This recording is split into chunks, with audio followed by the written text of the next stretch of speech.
Hello everyone, welcome back to my channel Tahira's cooking house. আমি আজকে আপনাদের সাথে বতুয়া শাকের একটি দারুণ রেসিপি শেয়ার করব।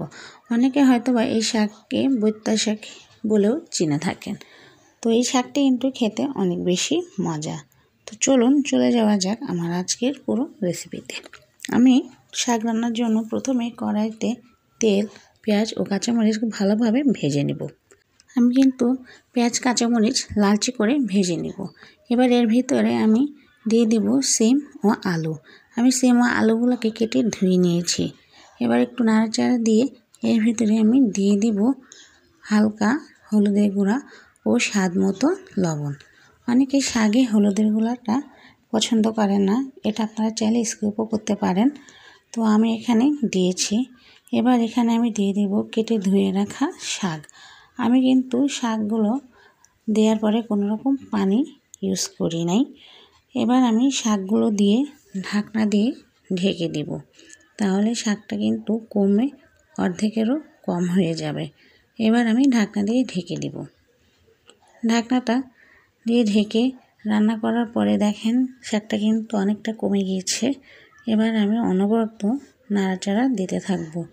আর এই যে শাকের ভেতর থেকে যে পানি বের হয়েছে, এতেই কিন্তু আমার সিম ও আলু সেদ্ধ হয়ে যাবে।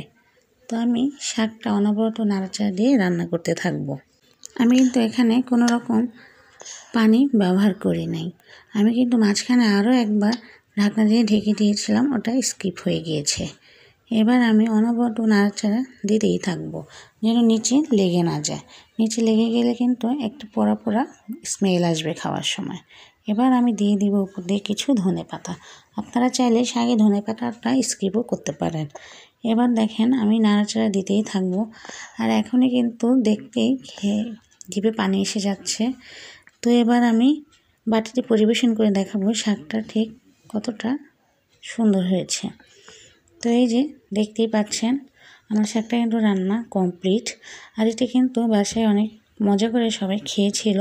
তো আমার রান্নাগুলো যদি ভালো লেগে থাকে অবশ্যই লাইক, কমেন্ট ও শেয়ার করবেন।